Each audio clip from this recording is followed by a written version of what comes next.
नमस्कार दोस्तों, आप सभी का मेरे चैनल पर एक बार फिर से स्वागत है। आज मैं आपके लिए प्रस्तुत कर रही हूँ माँ दुर्गा सप्तशती का अष्टम अध्याय।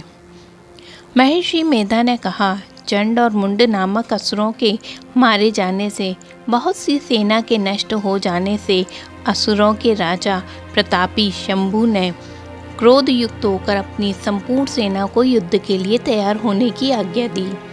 उसने कहा, अब उदययुध नामक 86 असुर सेनापति अपनी सेनाओं के साथ युद्ध के लिए जाएं और कंबु नामक 84 सेनापति भी युद्ध के लिए जाएं।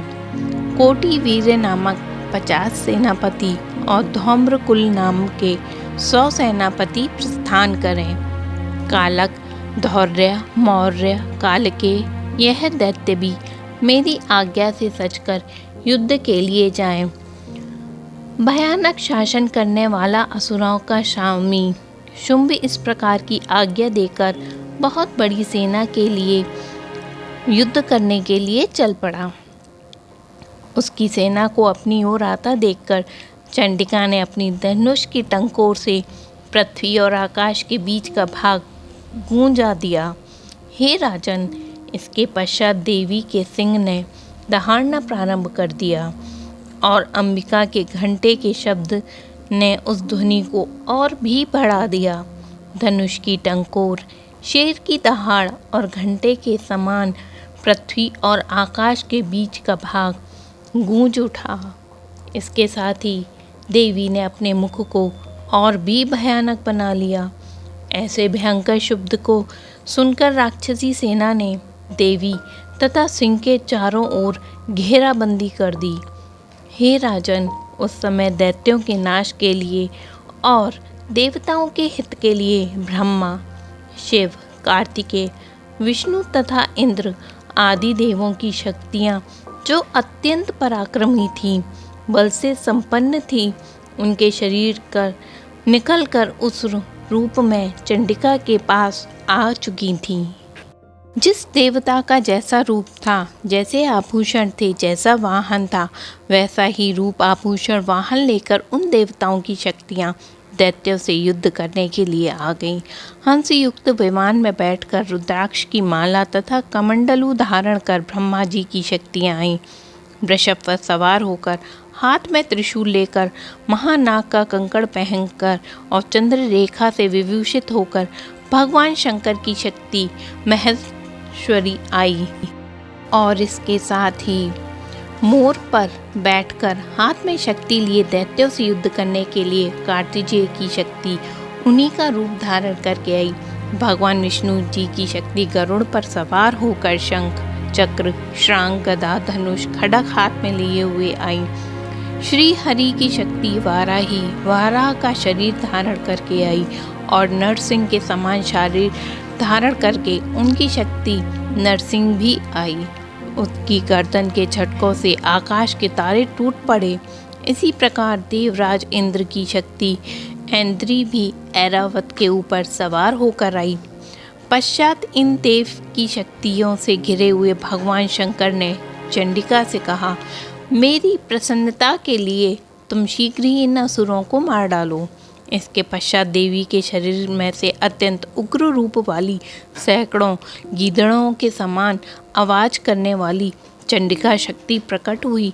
उस अपराजिता देवी ने धूमिल जटा वाले भगवान शंकर जी से कहा, हे प्रभु, आप मेरी ओर से दूत बनकर शुंभ और निशुंभ के पास जाइए और अत्यंत गर्वीले दैत्यों से कहिए और उनके अतिरिक्त जो भी दैत्य वहाँ युद्ध के लिए उपस्थित हों उनसे कहिए, तुम्हें तो अपना जीवित रहने की इच्छा हो तो त्रिलोकी का राज्य इंद्र को दे दो।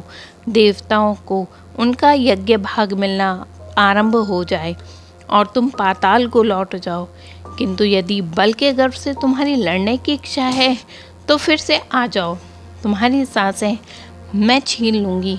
क्योंकि उस देवी ने भगवान शंकर को दूत के कार्य में नियुक्त किया था, इसलिए वह संसार में शिवदूती के नाम से विख्यात हुई।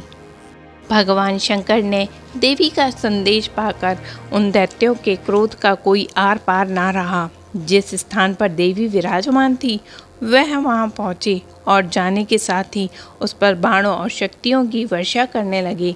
देवी ने उनके फेंके हुए बाणों, शक्तियों, त्रिशूल और फरसों को अपने बाणों से एक बार में काट डाला। काली देवी उस देवी के साथ आगे खड़ी होकर शत्रुओं को त्रिशूल से काटने लगी, कुचलने लगी। ब्रह्माणी जिस तरफ दौड़ती थी उसी तरफ अपने कमंडलू से जल छिड़ककर दैत्यों के वीर्य एवं बल को नष्ट कर देती थी।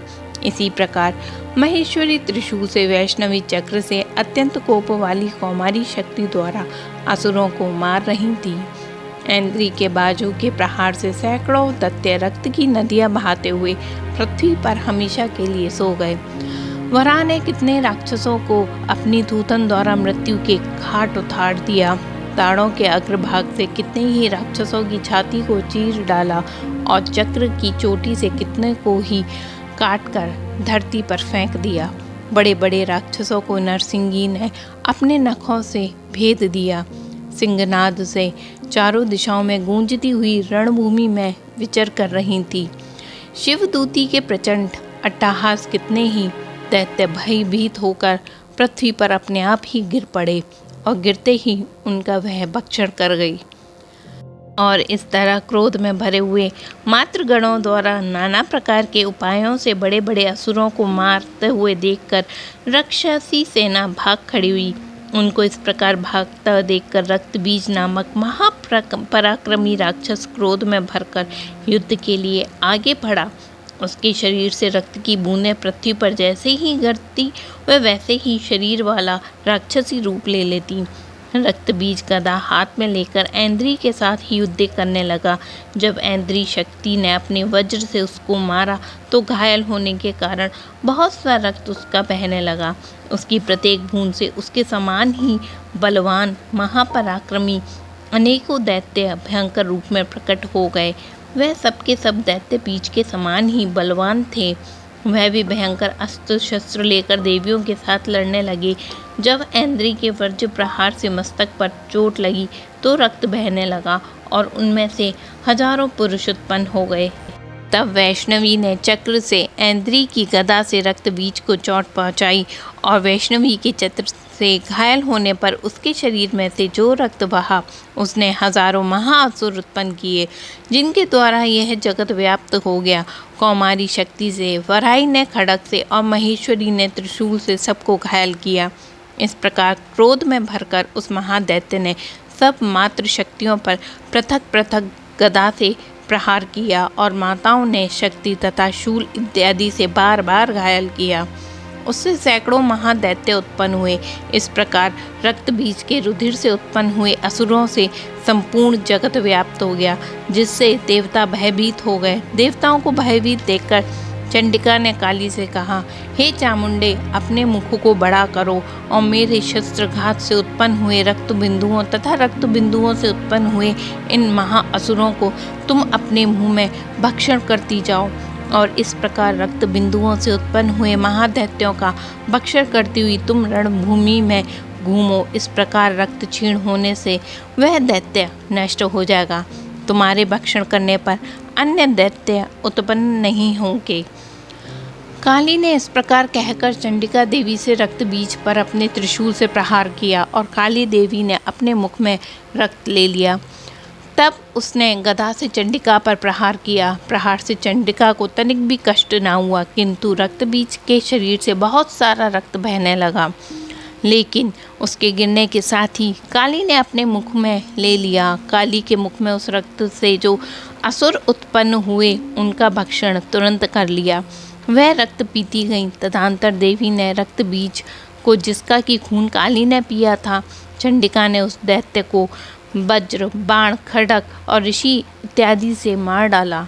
हे राजन, अनेक प्रकार के शस्त्रों से मरा हुआ और खून से वंचित महादैत्य रक्त बीज पृथ्वी पर गिर पड़ा।